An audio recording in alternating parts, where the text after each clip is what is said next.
This meeting is being recorded. All right, welcome everyone to our very first wellness panel speaker series.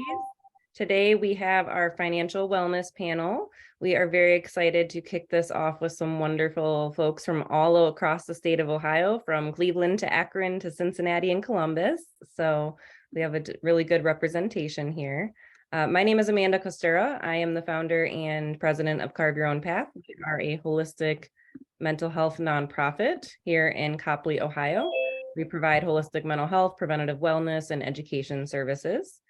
We have collaborated with the wonderful Libby V Associates to offer these panels and get some great speakers in here for you.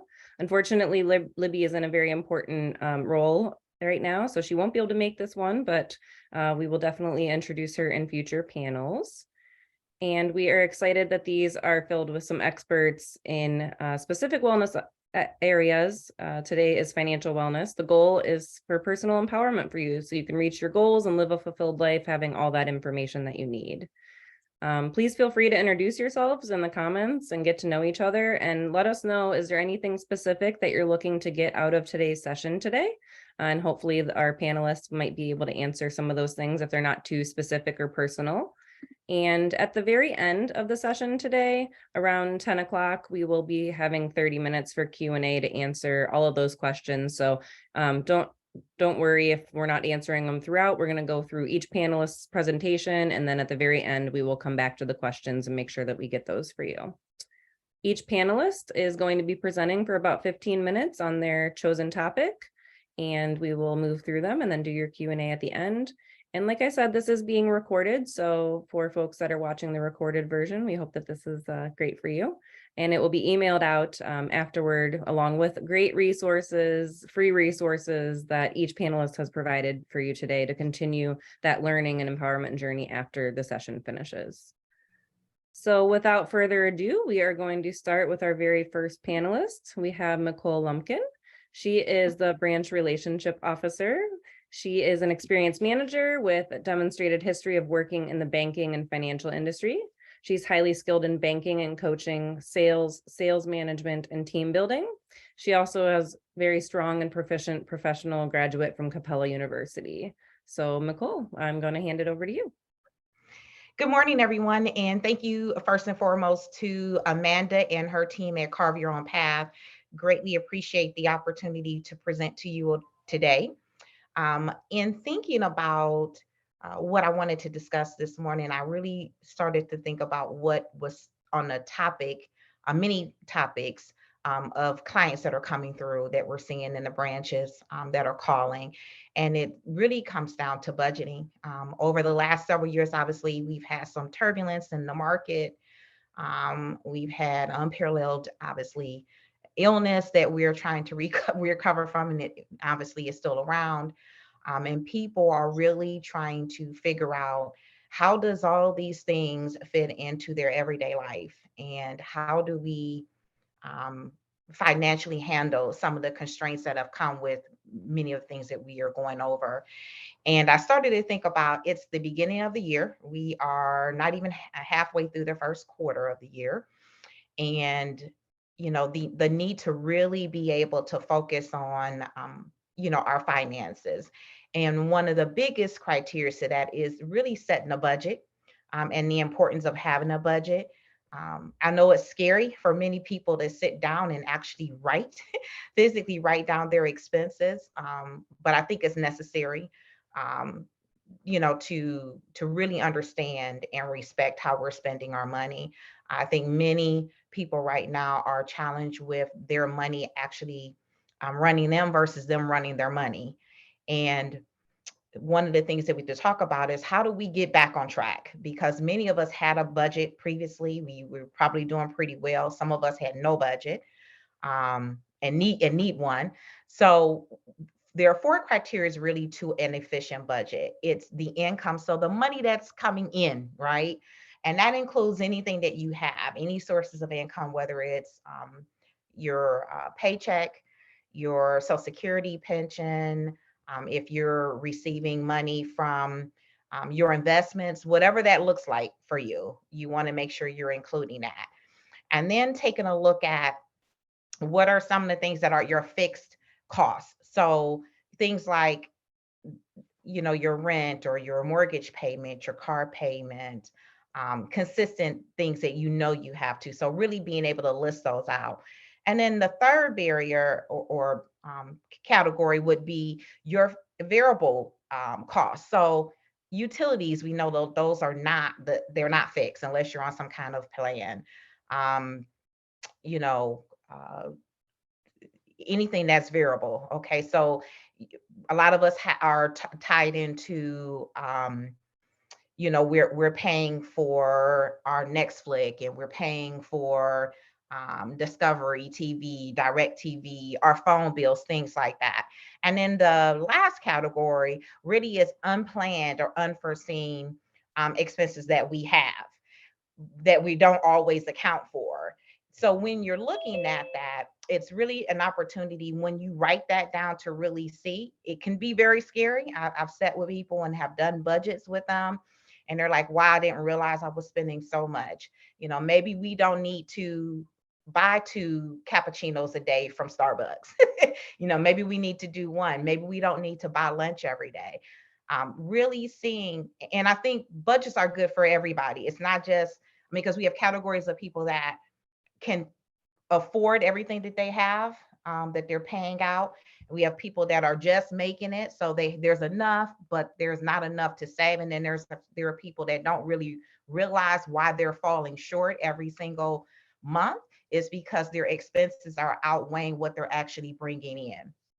But I think also with that, once you start to examine that, you're able to kind of take away and say, how can I rearrange my budget a little more efficiently? Even for those who have no problem affording their lifestyle, there is always an opportunity to take that additional money that you're spending that you don't necessarily need to spend and put it into some investments. Maybe contribute more to your 401k if you're employed, or contribute all together. Maybe it's, put money towards a rainy day fund. So when you do have those unforeseen things, like, you're driving home today and you get a flat tire, where is that money coming from? An opportunity to do a rainy day fund. But I think that there are some emotional criteria that we have to look at when setting a budget.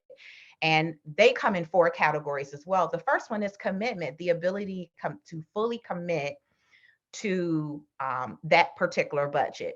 And whether that's your total buy-in, or if you are, engaged in a partnership or a marriage, getting everybody on the same page. And part of the commitment requires that everybody, figure out what their goals, what are our short-term goals, what are our long-term goals, and what are our plans, when it aligns with why we are on a budget.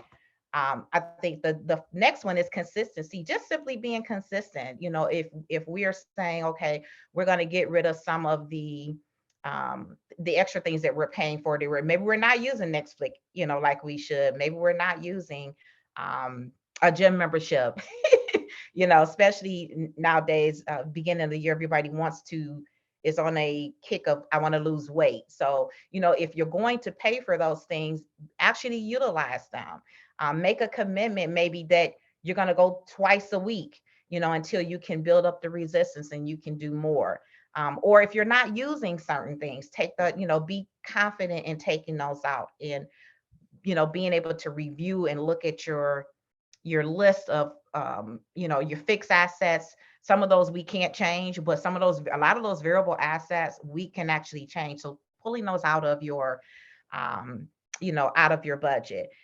So consistency is the key. And then I would say patience, being patient with the process. We know that anytime we're in the midst of looking to do something different, it requires a level of patience and giving yourself grace when you mess up. If I say, I'm going to go from 2 lattes from Starbucks every week or every day, Monday through Friday, I'm going to go down to 1. Sometimes there is a slip up, so being patient with yourself, offering yourself some grace and the ability to get back on path is essential. And then I think the fourth aspect of really ensuring that you're going to be able to meet those obligations to that budget that you have set is flexibility. We know that things happen all the time. We make a budget but things happen, life happens.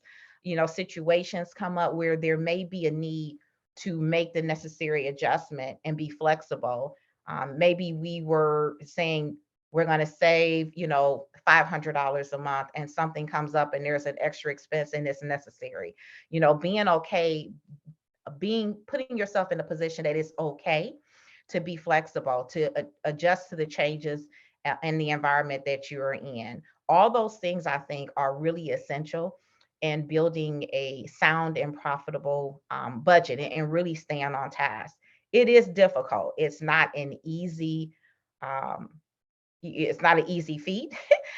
We like what we like. We spend what we spend. I will tell you, even for me, I sit down. I try to do this every year, where me and my husband sit down and we go through our budget. And I'm like, wow, I didn't know we had so many expenses. Because the reality is, you're just going through the motion. It's not something that's bothering me.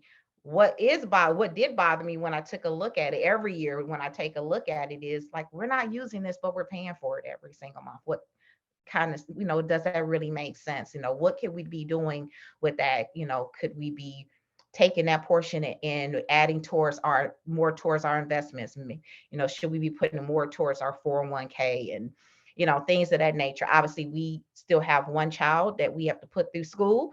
She's in private school, so we're on our last one. So, we have college coming up. And so really assessing and seeing what we can do to kind of tear down that budget. I don't know about you guys, but I know for me, I am spending almost 2 times more a week at the grocery store.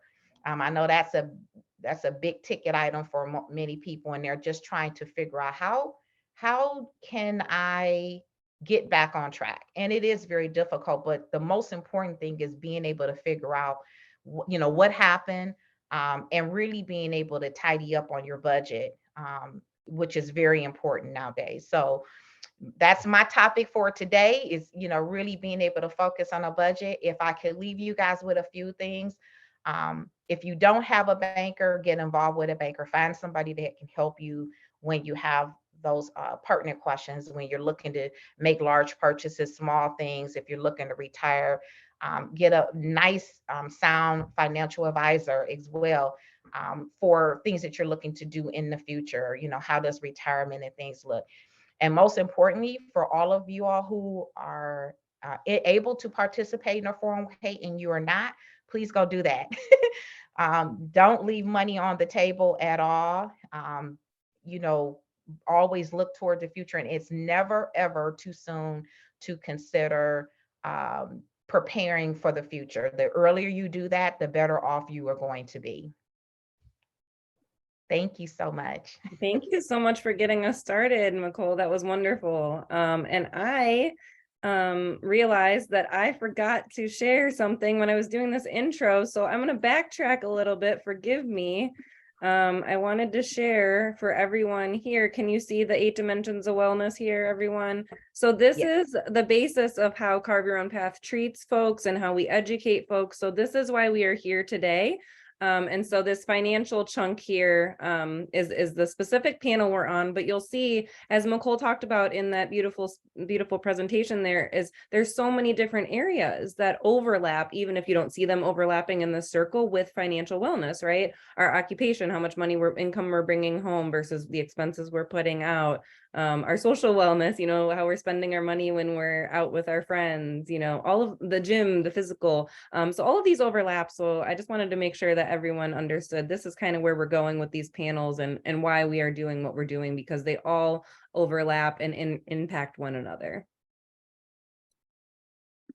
All right. Now we are going to go to our next panelist. We have Rachel Durci. She is a financial wellness coach and the founder of Effortless Budgeting. Rachel is passionate about supporting individuals and couples on reaching their financial goals through coaching, education, and encouragement. Her mission is to empower couples to feel comfortable having meaningful money conversations with each other and to empower individuals to feel confident in their financial decisions. She understands that financial wellness is not taught in schools, and talking about money is something that makes most of us anxious. She wants to empower others to share their money story because sharing can lead to gaining confidence needed to reach financial success. Rachel offers individual and couples coaching sessions as well as corporate presentations, and she'll soon be adding group coaching and webinars. So thankful to have Rachel here talking about that overlap with money and emotional wellness and lots of other categories, I'm sure. So Rachel, here you go. Thanks. I would like to start out by saying Micole and I did not talk before this, but we are both wearing the same color and we are both talking about budgeting.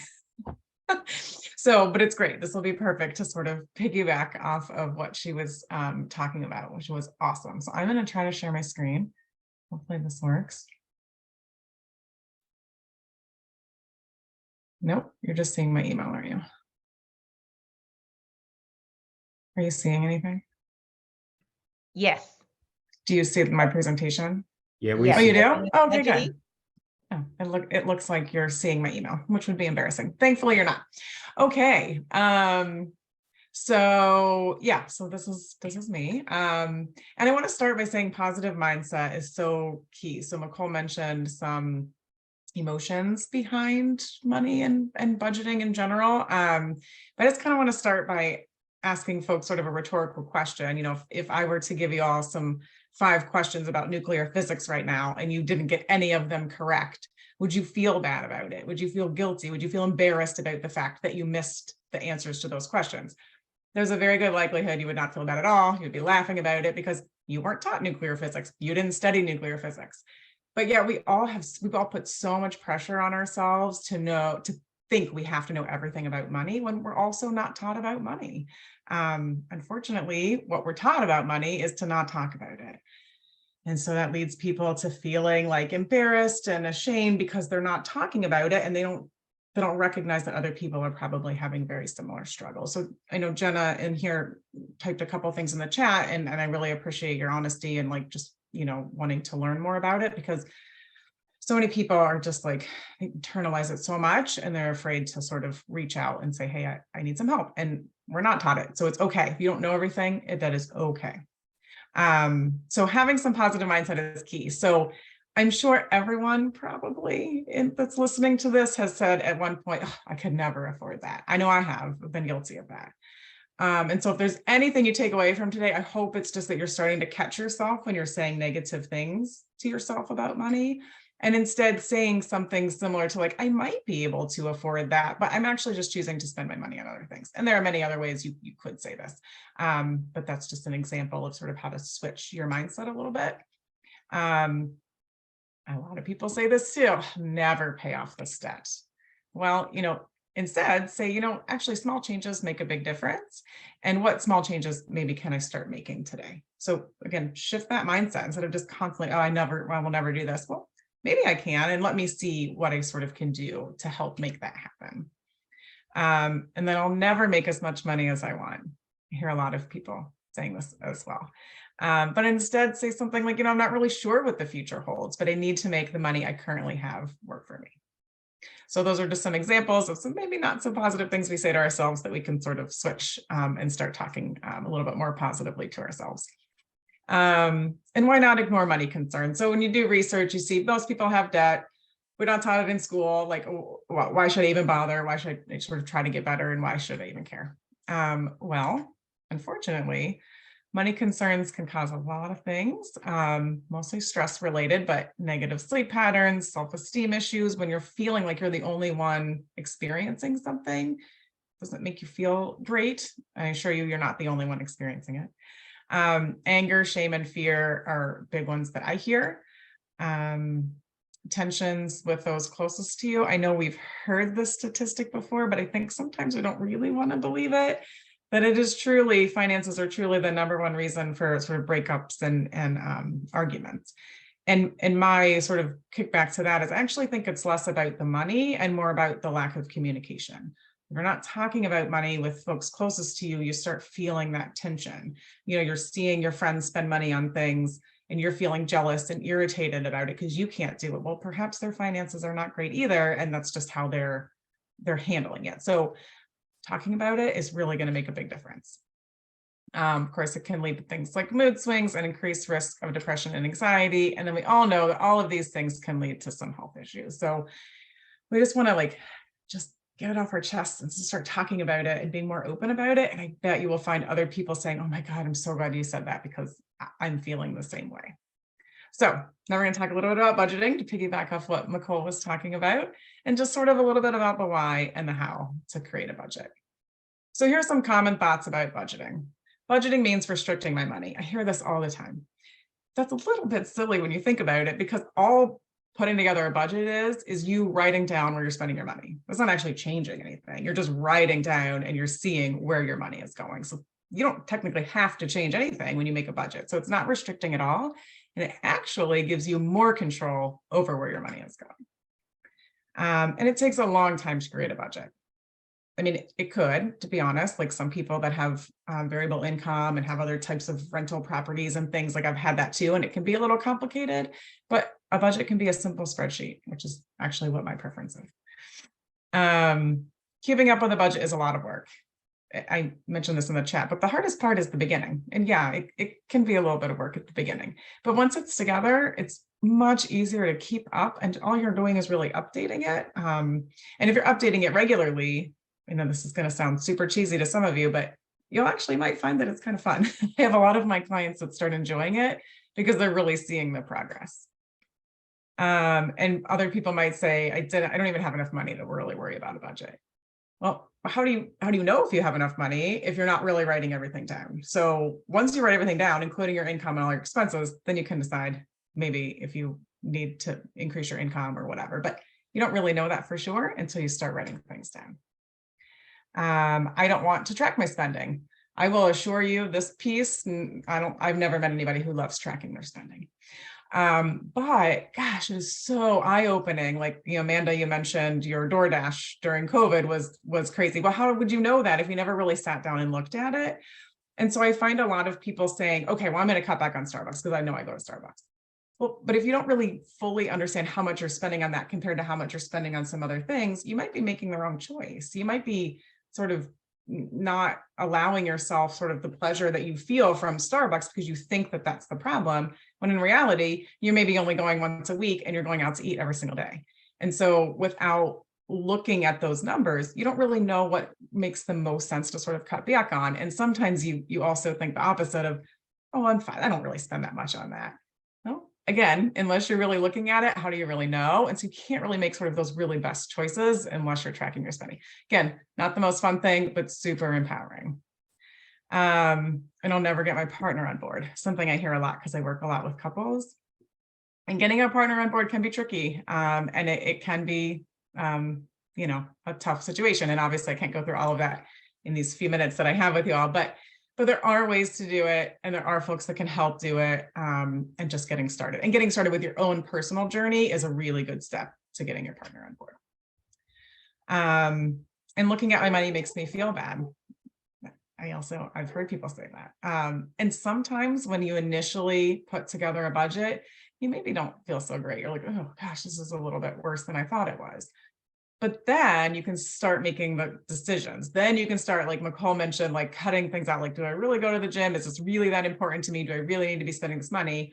And you can start to make those changes that are going to then make you feel more empowered and more excited and feel like you're going to actually reach those goals. So again, the beginning stages can be a little bit tough, but promise you it is all worth it in the end.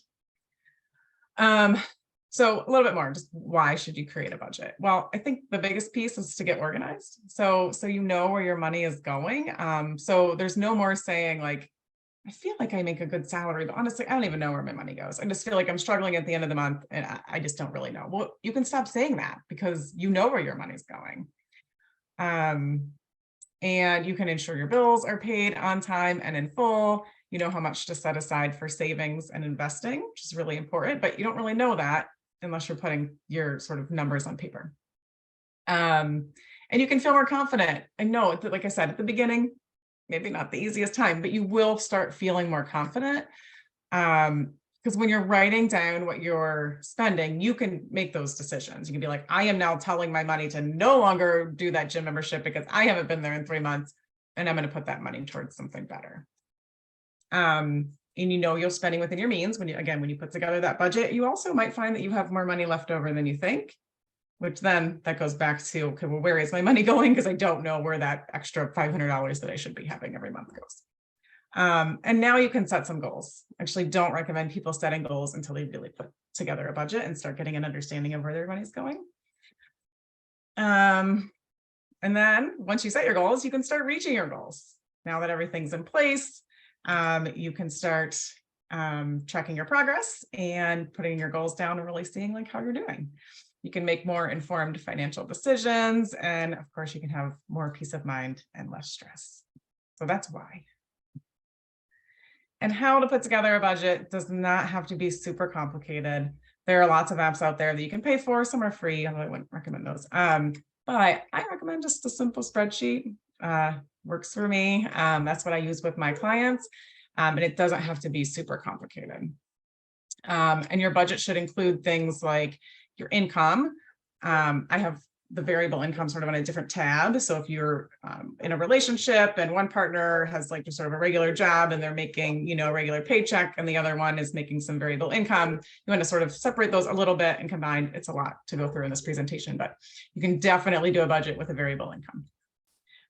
You want to include all of your expenses, no matter how small. I hear this a lot with people saying, oh, that was just $5. Oh, it was just $20. Like, it's no big deal.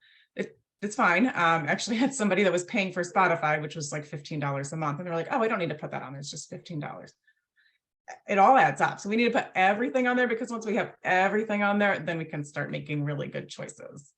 You want to put the amount in your savings and in your investments on there. And this is where goals will come into play too. And then all of your debt. So again, people sometimes think, oh, well, everyone has a house payment, I don't need to put that on there. But again, I encourage folks to just have a full picture. So just put everything together all on one thing, and then you can decide to focus on one thing and maybe not focus on some other things, but put everything together on one spreadsheet so that you have just your full financial picture. And then you're going to want to put your goals and your progress on there. And then here's just a couple steps you can take today. This is more like specifically if you do have some debt. The first thing you can do, and you can't skip the step. If you skip the step, this is kind of like a New Year's resolution type thing, like you'll probably in a month give up. So you need to forgive yourself for anything that you're feeling bad about in your past, that maybe you feel like you didn't make the right financial choices, or you feel like you overspent, or you didn't spend enough on something, or whatever the answer is. A lot of people are holding so much guilt inside them, and you can't, it's just like, I'm trying to lose 10 pounds. And every time I look in the mirror, I say, ugh, like, I don't like the way I look. I'm not worthy of this. I might as well just go eat a cupcake. Like, you're not going to reach your goals if you're talking negatively to yourself. So you've got to be able to forgive yourself and say, you know what? Yeah, I maybe did some things in the past that maybe I wish I wouldn't have done, but I did them. Can't go backwards. All I can do is sort of change how my mindset is right now, which will change the future. Of course, you can create a budget and get organized. This is a big one that people don't want to hear about, but if you truly have debt and you're really trying to pay it off, you probably need to stop using your credit cards and start using cash a little bit more when you're going out and doing some shopping, to really just control that a little bit more. You can purge and sell. This is not going to make you a millionaire, but there is something about cleaning out a closet, or even just something even simpler, like cleaning out your wallet or something, that gives you like the dopamine feeling. It gives you like the feeling of peace. It makes you feel good. It gives you that motivation. And so one thing I actually recommend my clients do is go through something. That bookshelf behind you of those books that you haven't read in 25 years, maybe it's time to sort of go through that, clean that out. And then you can decide, like, do I have things that I could sell? I mean, I occasionally, like maybe 2 times a year, take things to consignment shop, feel like I'm supporting local, and I'm also getting a few bucks. It's nothing huge, but it's more about the feeling of, I have went through this. It's now clean. My closet is clean. Like, all these things in my closet are things I really want and I'm going to wear, that I feel good about. And then I'm able to maybe donate or sell some things that I no longer want to somebody who maybe does want them. Of course, you can change your habits, which goes along with tracking your spending. As I said, not the most fun piece, but super empowering piece. And once you're doing those things, then you can really figure out what are my habits and maybe what could be changed. You could recognize and admit your setbacks. This is really hard sometimes. Like I said, like, oh, that thing is only $15, so it's no big deal. That's kind of like a setback. Like, why do I think $15 is no big deal? Like, I need to recognize that every penny really does matter. And it doesn't mean you need to like be penny pinching and like obsessive over everything, but it's important to add everything to it and recognize when maybe you're sort of ignoring something, or recognize when you are going out to lunch every single day and how much that's costing and how it's impacting your life. And then choose a debt payoff method, which we're not going to go into, but there's a couple of those. And then ask for help. Like I mentioned earlier, like, don't feel bad. Like Micole said, get a banker, get a financial advisor. Like, I'm a financial coach if that's of interest, but or friends and family. It doesn't have to, I mean, professionals are great, but it doesn't have to be. You can start small. And if you want to like talk with your partner, talk with your best friend, just ask folks for their support and their help with this, because this is not easy stuff and it is not stuff we are taught. So we should not feel embarrassed or, you know, shameful about the fact that we don't know it all. I guarantee you, your friends or your neighbors that you see spending all kinds of money and you feel jealous of them don't know it all either. And that is the end of my presentation. Thank you, Rachel. Yeah, you know, unless you're a Rachel, a Rick, a Micole, or a Jennifer, you're probably not as informed and educated on this topic. I appreciate you saying that, you know, we're not taught that in school, because that's kind of what we talk to our clients about. Like, it's okay that you don't know how to regulate your nervous system and manage stress. They didn't teach that to you in grade school. It's okay that you can't identify emotions. You know, we aren't taught that. So I really appreciate that. And grace is kind of my word for this year. So I think I heard both you and Micole both kind of say, you know, that grace and forgiveness and patience with yourself. So thank you, Rachel. Appreciate that. Next, we are going to Rick. Rick is an accredited financial counselor, and one of Rick's resources I think is going to be super valuable to piggyback on what both of you have already shared about. Rick is an accredited financial counselor with more than 30 years of experience in business and finance. His passion for teaching people with the fundamentals of personal finance has helped individuals and families from all over the country. He's owned multiple businesses, built business for a profitable mortgage company, and assisted individuals and nonprofits by providing financial literacy education. So I will hand it over to Rick. Great. Thanks so much. I appreciate being here, and love talking about the world of finance. I learned about financial counseling 15 years ago, maybe more than that, and I wanted to do it then. And since then, of course, I've owned businesses for much longer than that. I've been tracking consumer personal finance data for quite a while. And so my approach today is more problem solution. And so what I want to do is I want to start with, in the terms of the problem, I'm approaching it from a macro position. All right. What we have in this country is we have a serious wealth inequality. Don't look at the circles, look at the numbers. The top 1% of income earners have more wealth than the 60% that represent the middle class. And what we're having is that the other groups are feeding the wealthy. All right. And everyone's talking about, well, financial education isn't available. I believe that's part of the plan, because if people don't know, those who do know can extract wealth from those who don't know. And so what we're doing is we're feeding the 1%. So I educate so that we can stop feeding them the 1% and we keep more of the wealth ourselves. And so how's that happen? First of all, we are inundated with buying messages all the time. Companies spend billions, if not trillions of dollars having us confusing wants and needs. So not everything is a need. And you hear about people spending the night at Best Buy so they can get the newest iPhone. Well, how many people really need the newest iPhone? And so people have this confusion between wants and needs. They also extract wealth through fees, overdraft fees, ATM fees, late fees, all these fees. Give you an example. A couple of years ago, I read an article that banks and credit unions made over $15.5 billion in overdraft fees. Chase, Wells Fargo, and Bank of America alone made $5 billion in overdraft fees. And so we're feed to death. You know, if you get a credit card, they charge fees, you know. Banks will charge fees at certain points. The other thing they do is high interest rates. People buy too much, they get behind the 8 ball, all of a sudden their interest rates go up. And that is a way of sucking wealth out of individuals' pockets. And so in short, what happens is they take the money, we're left with debt. All right, so what we want to do is keep more of that money in our pockets. And so this is a recent article I just saw that consumer debt in our country is going off the charts. In the third quarter of last year, in 90 days, Americans added over $350 billion in consumer debt, mortgage debt, credit card debt, medical debt, student loans. In the second quarter of last year, Americans added over $46 billion in credit card debt alone. So we are accumulating debt faster and faster. This is an example. I read this article in the Washington Post. There's a scheme called Buy Now, Pay Later. In that article, we had the experts say people who use Buy Now, Pay Later spent more money than those who don't.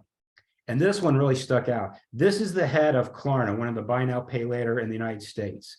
We are unlocking younger audiences. What he means really is that we are shackling younger people with debt earlier. All right. And I just learned later that actually the US headquarters of Klarna is actually in Columbus, Ohio. An article I read later in that year, Buy Now, Pay Later has increased over 400%. And again, the majority of people who go that route say they will spend more money than if they didn't go that route.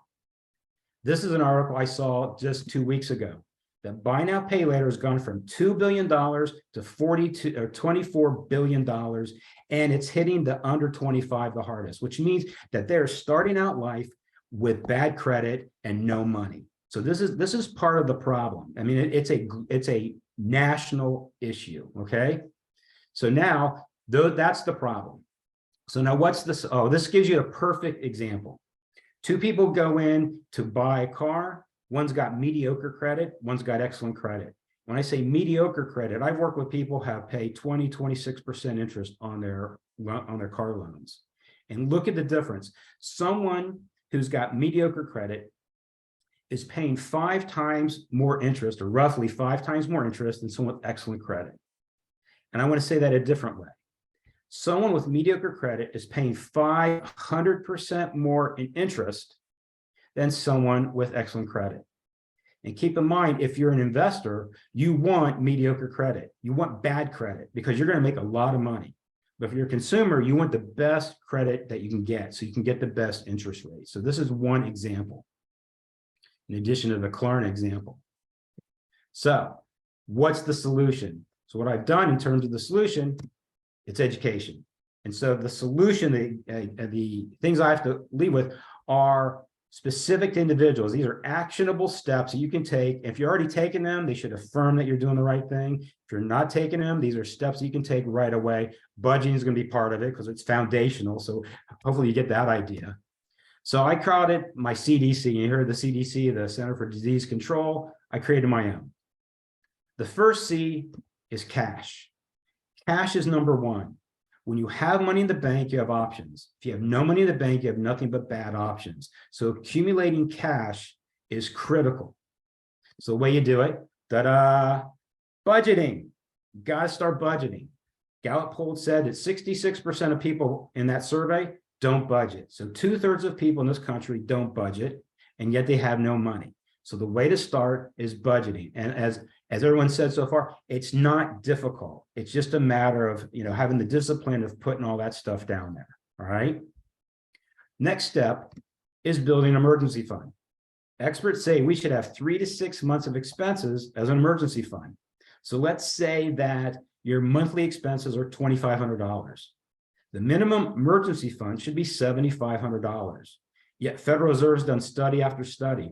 40% of people who answered the survey would have to sell or borrow something for a $400 emergency.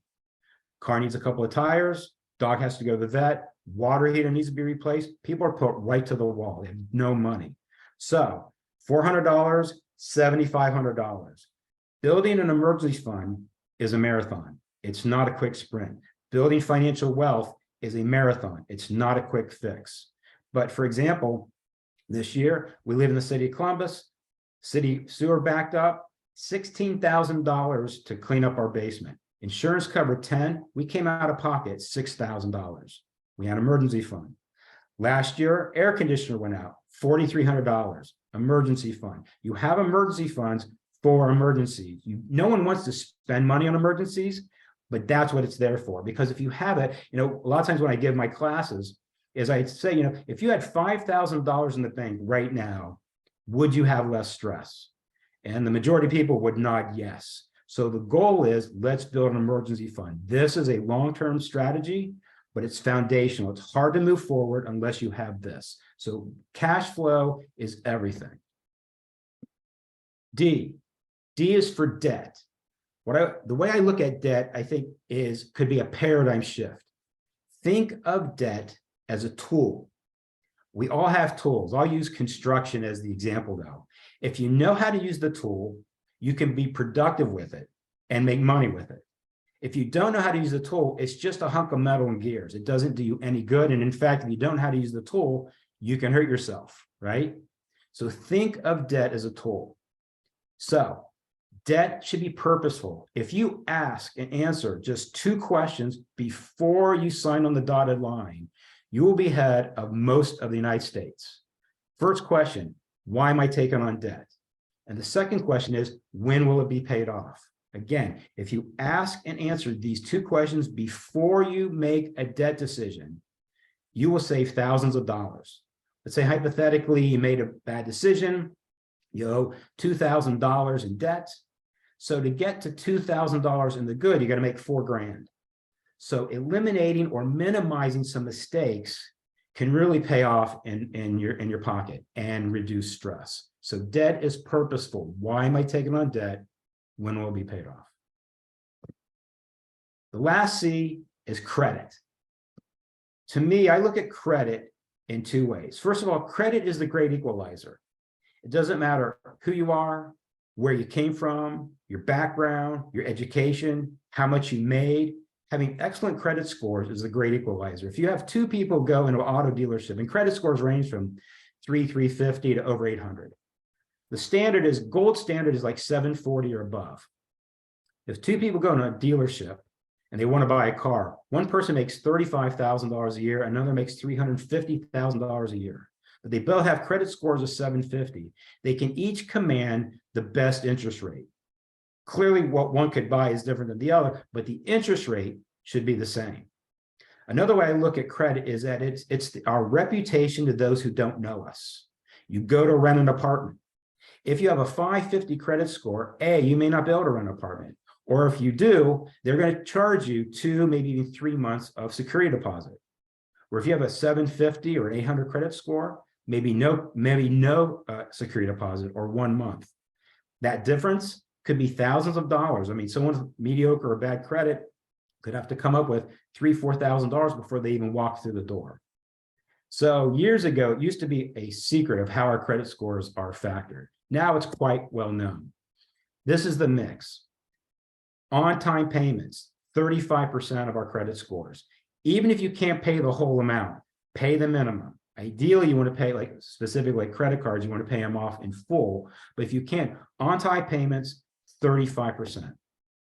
Second most important is called credit utilization. So I'll give an example. Let's say, and I work with a lot of people who are starting their lives over, so they're rebuilding credit. And so what I suggested them is that they get a secured credit card. And what they do is they give a bank $300 and they'll get a credit card for $300. My advice to them is to put $50 a month on the credit card every single month, pay it off on time, in full, credit scores go up. Now, if they start using more of the amount, the closer you get to the maximum, credit scores will go down. They say that you shouldn't have any more than 30% of your credit being used. Really, I think that number should be more like 20 to 25%. But the closer one gets to maxing out their credit scores will go down. And if they're late on the payment, credit scores tank. So this is key, building excellent credit. And there's only one place by federal law we are entitled to a copy of our credit report from the 3 credit bureaus once a year. The only place you can get it for free with no other add-ons is annualcreditreport.com. So if you haven't pulled a copy of your credit report, I suggest pulling it. You want to look for what's on there. You want to also look for errors.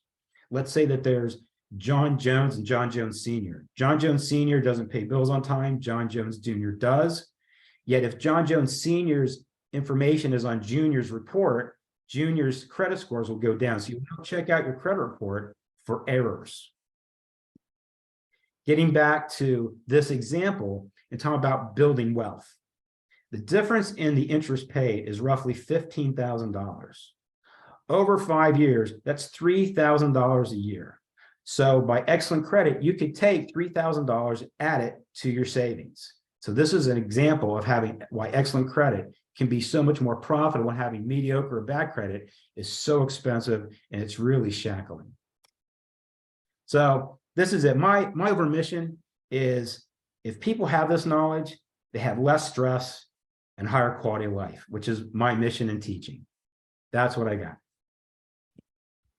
So good. Thank you, Rick. That was wonderful, in depth. And I'm always on my soapbox about those inequities. So I appreciate that that's where you started, because that was right in line with what we do. So wonderful. All right. And then last but absolutely not least, we have Jennifer Harlow, which I know is not going to be piggybacking on any budgeting and going a totally different, not totally different, but a different direction here as far as financial wellness. Jennifer, a recovering litigation attorney, Jennifer moved into estate planning and probate needs, which is trusts and estates. She's a firm believer in working with families to provide for their children and the possibilities the family may face in dire circumstances. Jennifer also enjoys working with older people, as they often have great stories to tell, preparing new retirees for the next phase of life where they may need more help. Overall, Jennifer believes in working with all different types of people to help them meet their goals and objectives, to transfer their assets and at the end of their life. So thank you, Jennifer. I'll hand it over to you. Thanks, Amanda. Yeah, I didn't get the memo that I needed to have a budgeting portion of my presentation. So I just want to say I'm sorry. I'm sorry, but I do think it's super important. What I am going to talk about, I'm going to share my screen here. I think I'm going to share my screen. Hang on here. I went too low on the button. All right. We're going to start. So while the theme of this, can everybody see that? Can I get a thumbs up? Yeah, okay. So our theme for today is really about financial wellness. And just because we're being pretty transparent here, I'll tell you, we got married, we had a kid, we moved around, we lived up in Findlay, Ohio, which I loved. There's some great places up there. We also, within 4 weeks of moving to a brand new house, was hit with a 100-year flood. They came and rescued our family and our dogs in a boat to our house in our little subdivided neighborhood. So a lot of things have been talked about here. I've lived through them. When your insurance wants to pay only $10,000 and you have like $60,000 worth of damage. It's a hard thing to have. At the same time, I still had a house and I stood next to people who no longer had a house. So it's some of that's perspective, that mind shift. That for me, I'm grateful that we were able to do it. But it's still quite a shocking thing to find out how quickly something in your life can change when you're going on this path. So, but I promise I'm not going to talk about budgeting. So I'm going to stop right there. I just wanted to share that because there's a lot that we don't talk about in general. So I'm going to talk about powers of attorney. So I believe Amanda has given everyone the Ohio Durable General Power of Attorney, which is a mouthful to say. It really means a financial power of attorney. as well as medical power of attorney. And so I wanted to talk a little bit about those and how these can help you in your path to your financial wellness. One thing that I am on is that people aren't taught this. So oftentimes people get the documents mixed up and aren't sure what they have. And just own up to it. It's not a big deal. A lot of people want to act like it's a big deal. It's not. It happens all the time. I know because I'm the person they ask. So medical power of attorney is the same thing as a healthcare power of attorney.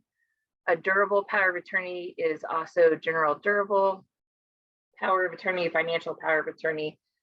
All those words jumbled together still means you're having somebody take care of your finances for you. So I wanted to talk for a second about how does a power of attorney work? Well, it's in this lovely thing called the Ohio Revised Code. I'm a lawyer, you know I had to put some sort of citation in here. But a power of attorney is a document that authorizes a person or an entity to make decisions on behalf of another. So you're saying, hey, something's happened and I can't make these decisions. Who do you want to come in for you? And so in that situation, you're the principal. You're the person giving their authority to another person or entity, because sometimes people give it to banks. The agent, also called attorney in fact. If you're of an older generation, attorney in fact was what was always used. Nowadays, it's usually just agents. But that is the person that can act on your behalf. So in olden times, we talk about car accidents and how, gosh, if you were in a car accident and were in a coma for a few days, who would be able to pay your bills? Well, now everybody just gives other people their logins. It is the workaround that the world has figured out. But it used to be that you had to have a power of attorney to be able to pay any of those bills, which seems a bit excessive in this day and age. So I wanted to really focus in for a few minutes here on a financial power of attorney, because we're lawyers, right? We like to play with things, and guess what? There's all different types of powers of attorneys. You can have it limited to a specific purpose, like buying a house.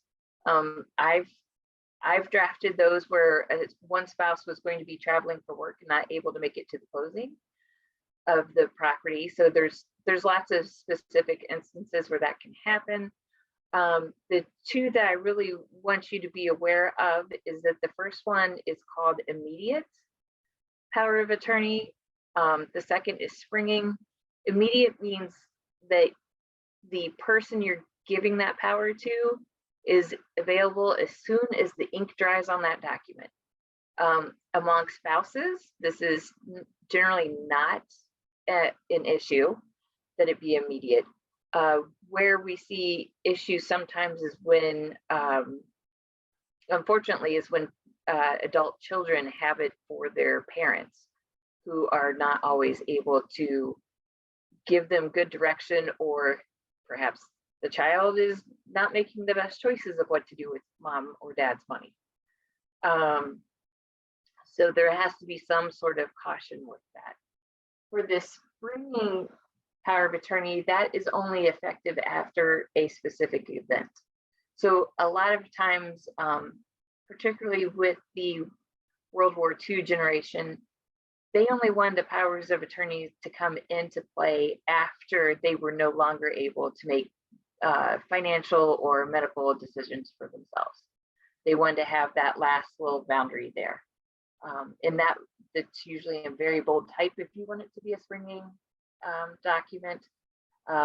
Hey, this doesn't go into effect until after this thing in this section says that it can be in effect. So it's a warning for anybody who's looking at that, hey, there's other things going on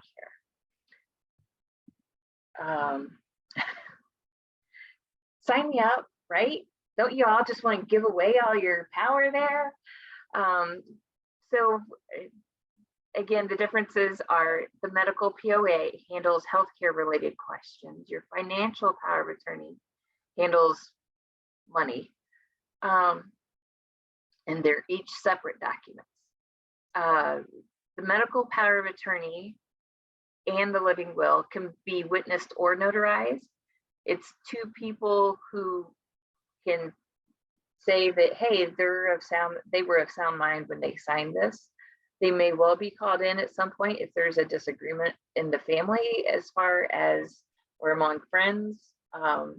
They could be called in. It's unlikely. It usually doesn't go that far.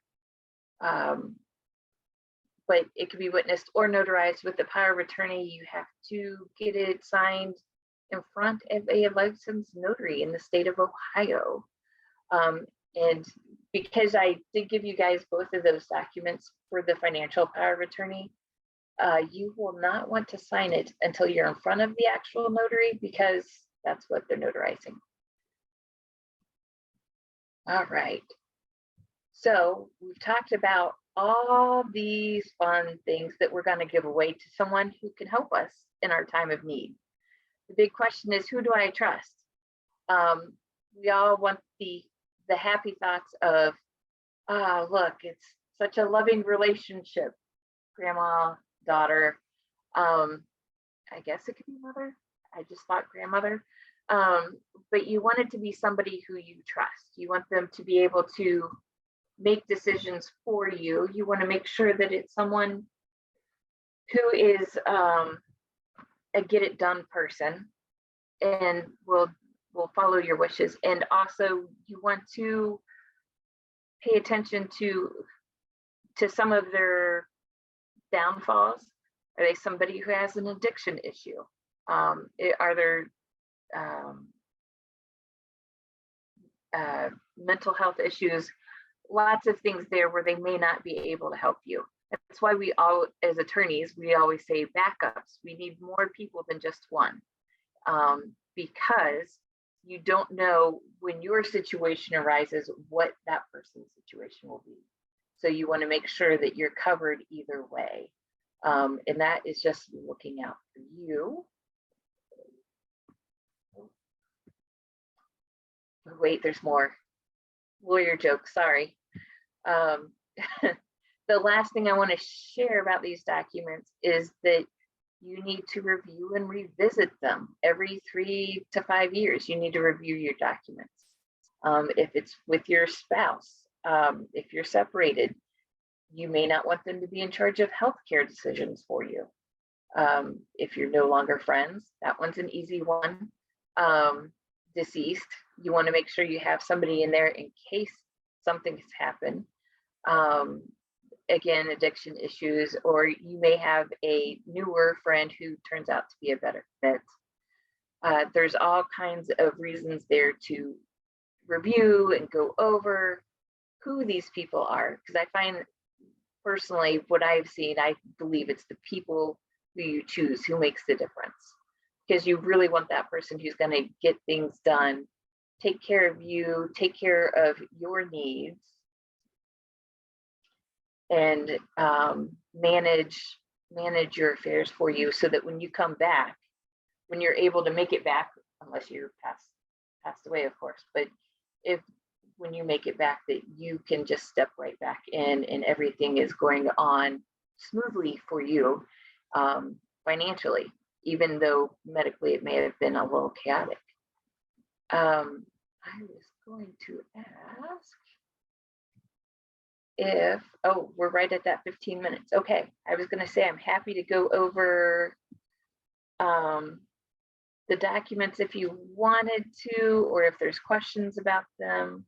Jennifer, we have, 30 minutes for Q&A, and I don't anticipate it going that long, but it could. But yeah, if you want to spend a few minutes, if you have them on your screen, I'm going to send them out with the recording afterwards, so people don't have the visual in front of them, if you're able to just quickly run through it. Or okay. Well, I think this slide is probably some of the more beneficial financially for people that people aren't aware of. Again, it's not everybody's job to know all the things. So what I want to tell you guys is that when you are opening an account or buying something, check and see if you can do a beneficiary designation or a transfer on death designations.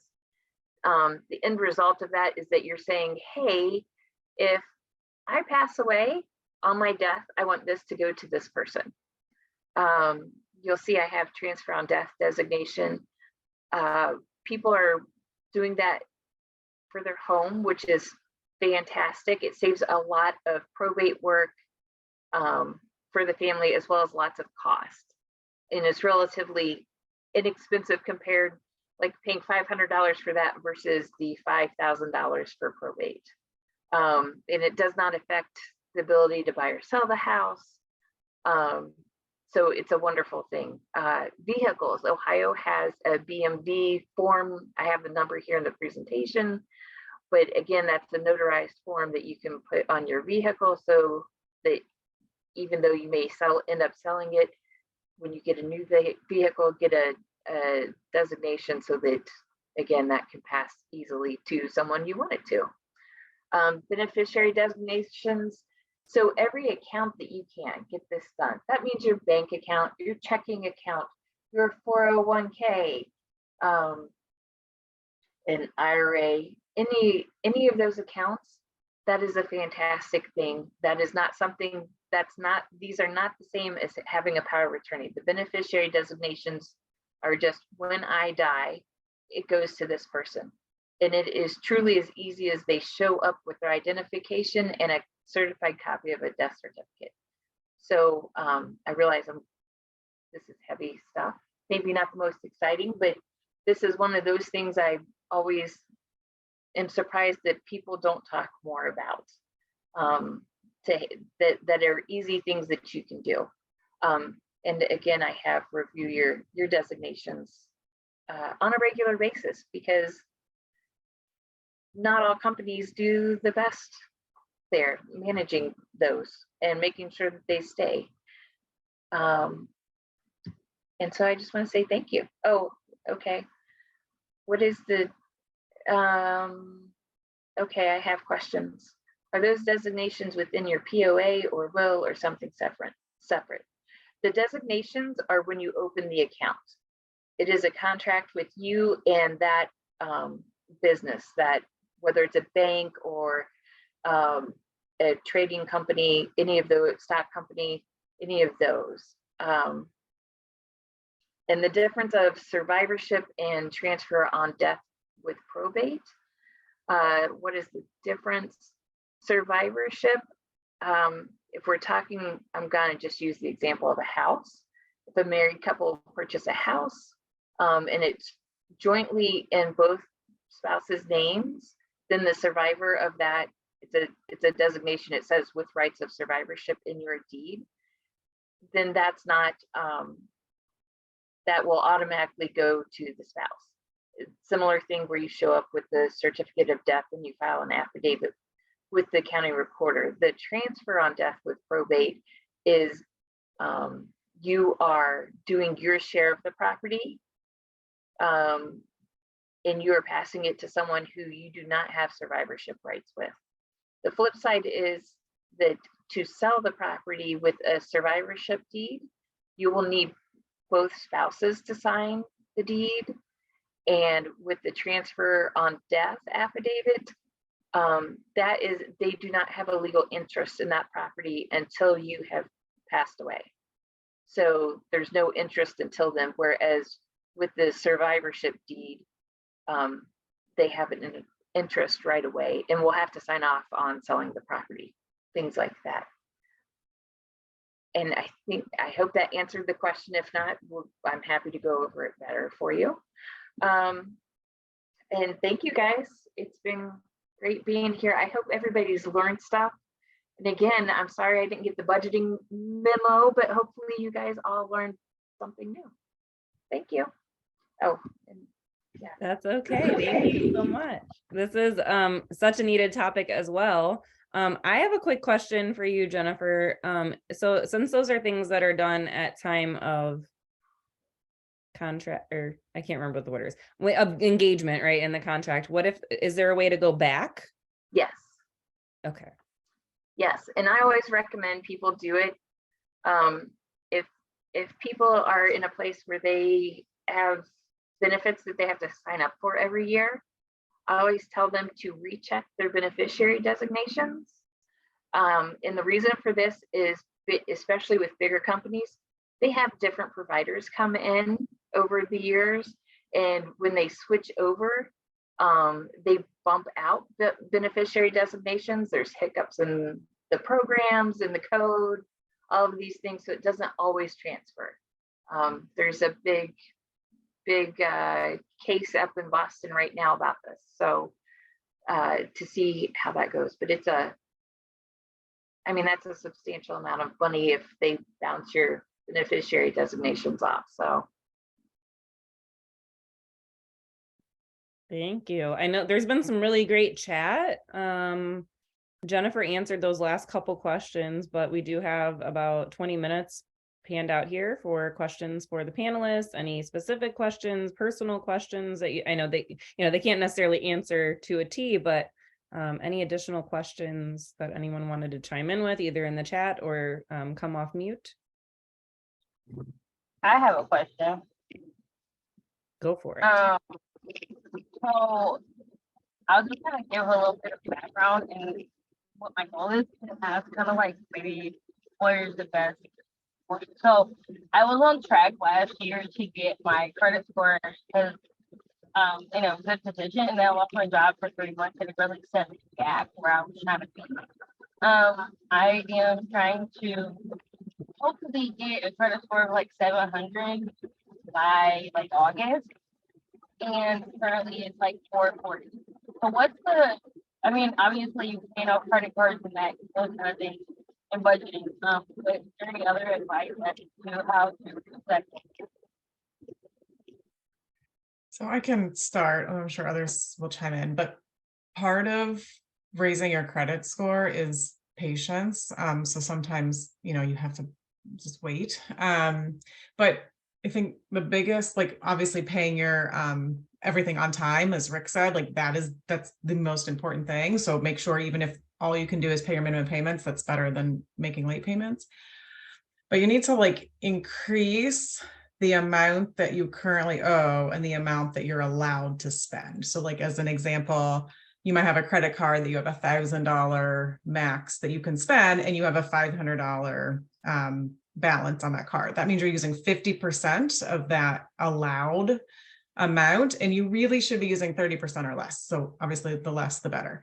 So if there's a way to increase that, so if right now that middle ground is here, you want to be able to make it bigger. So you need to do two things. One is pay off as much debt as you can, because that's going to increase it. And then also, if you can trust yourself, you can call your creditors and ask if they will increase your credit limit. So if that credit card currently has $1,000 credit limit, you can call and say, hey, I've been a customer for X number of years and I pay my payments.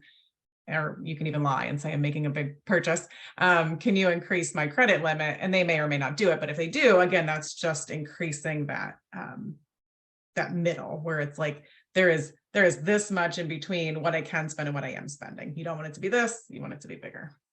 But again, some of it is just patience, but just make sure you're making your payments, and anything you can do to pay your debt a little bit and increase your credit limit is going to help.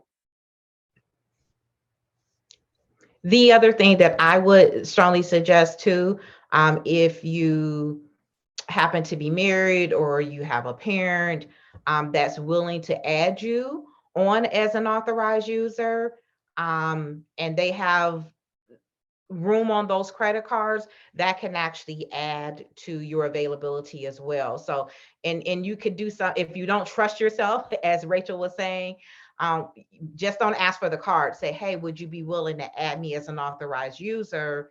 But I don't want the card. As long as obviously they have very good payment history on that particular card, that is something that can also help you as well. Just wanted to make sure that you guys knew that.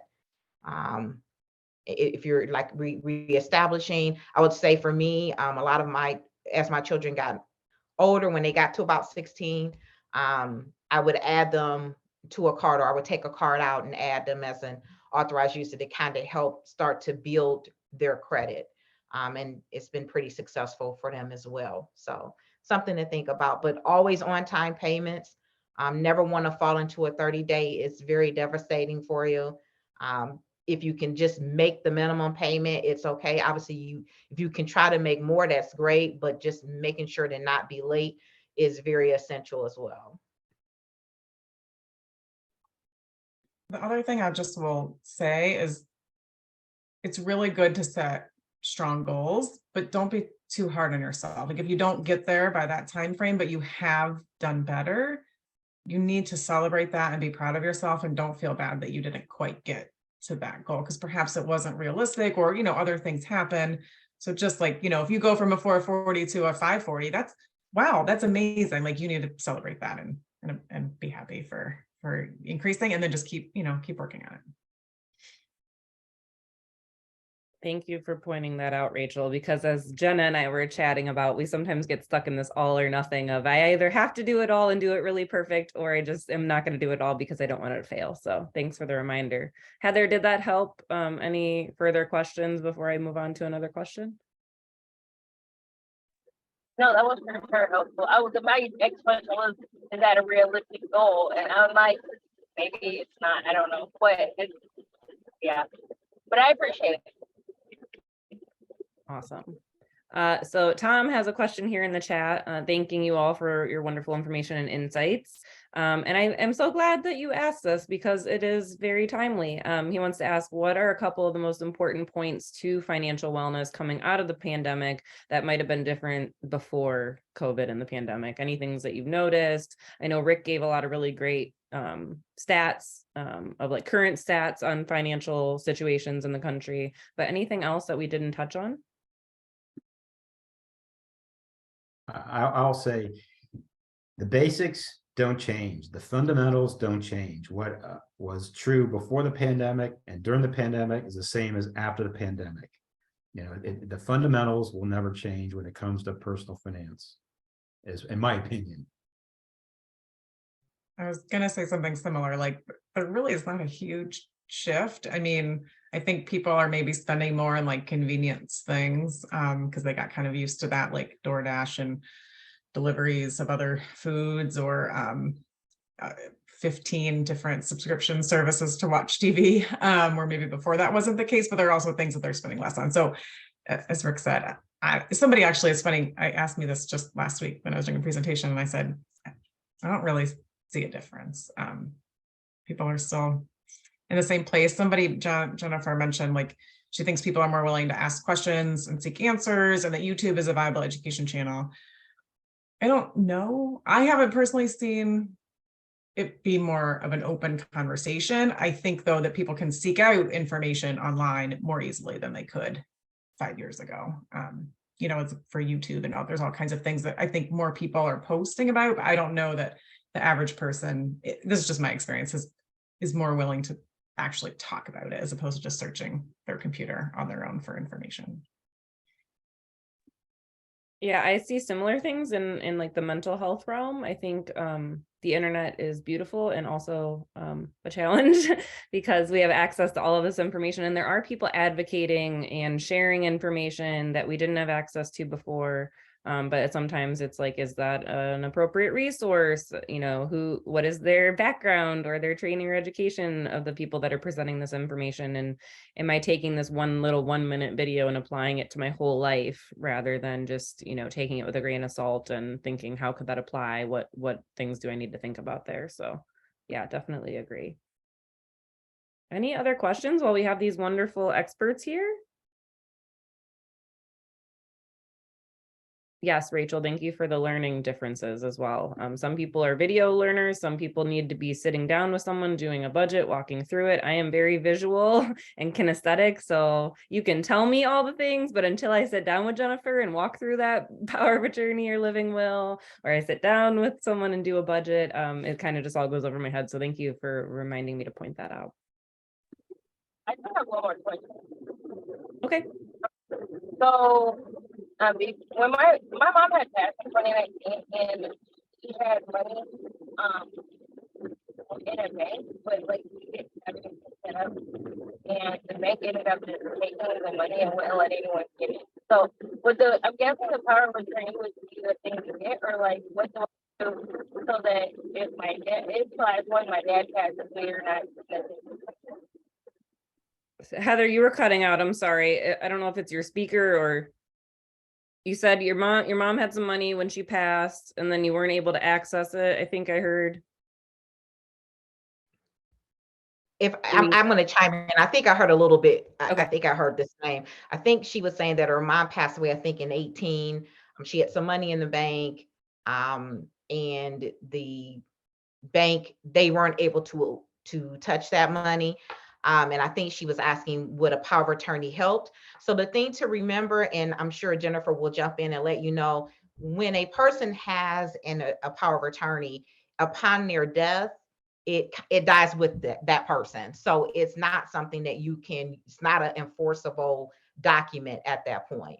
The best thing that I can tell you, and I try to educate all of my customers when they come in, when you have an account, always try to make sure you set a beneficiary.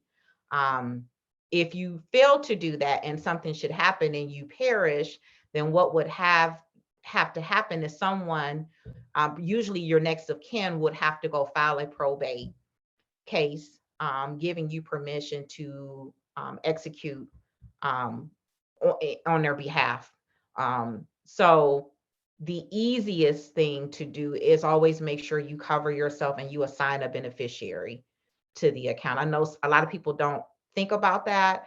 The younger people that I run into, they're like, I don't really have to worry about it. But I will tell you from my past experience, I have seen many a parent come in with younger children and not able to touch that money because that child elected at the time of account opening or never came back to determine who they should have. So it's really about education, making sure you do what you need to do to protect yourself. And in the future, powers of attorney are great and they are definitely necessary and needed. But on bank accounts specifically, it's always wise to have some kind of beneficiary placed upon that account. So I'll jump in here because I think what I heard was that account is still being held by the bank, and she was curious as to what they need to do before her father passes away. Mm-hmm. And if not, then I'm just going to use this as if kind of example. So yes, the account will have to go through probate. If your mother and father were married, they can do depending on the dollar amount that's in the account, they can do different levels of probate. It won't be a full administration, particularly if they're married. If they were not married, then one of the children, if she had a will, if whoever was named in the will, will have to submit for a probate case with your local county probate court, which is so much fun. Clerks are helpful. They try to be as helpful as they can generally, but they're not allowed to give legal advice. So you get caught in that weird trap. But I hope that's helpful. So I was going to ask, so the bank just gets to keep all that money if people don't pursue probate, or? No, eventually it gets turned over to unclaimed funds at some point for the state of Ohio. If there was a probate case opened, they can reopen it. If there wasn't a probate case open, to get those funds, they have to open a probate case, which is more paperwork on top of more paperwork. Yay. But who does get that money in the end? Like my partner's dad passed away in Florida, and that's where he lived. And it was just too much to ask right now. But like that money is like, we're never going to see it, nor will probably anyone in his family. So like who will eventually, where in the long run, where does that money go? It goes, so Florida has some fund loss. Florida's number 2 behind California, my brain for fund laws. So I'm not 100% because it's Florida, But what would happen if that happened here is that eventually the money would go to unclaimed funds in the state of Ohio.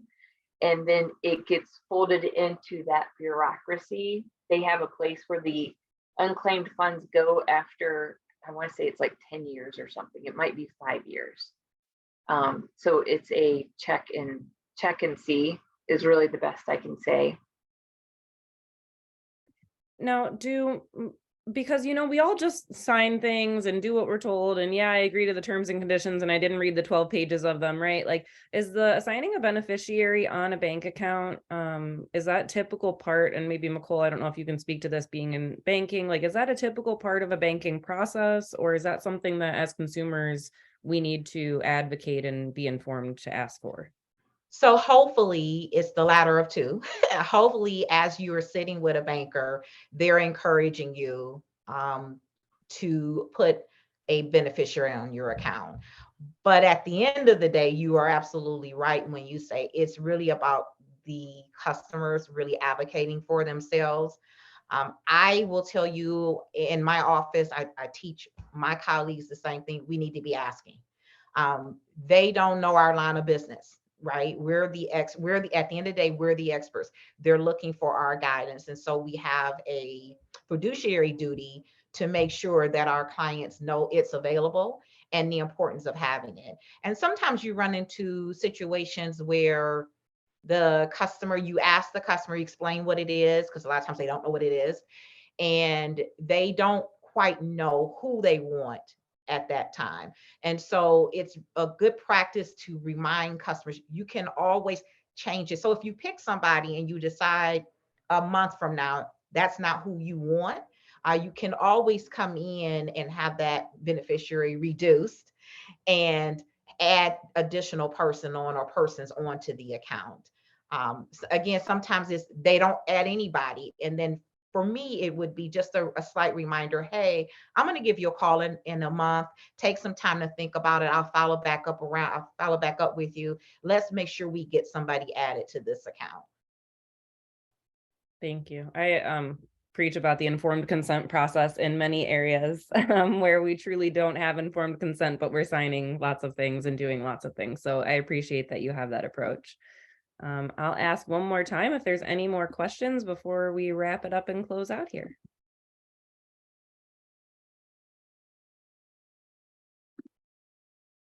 All right. Well, thank you so much for being here.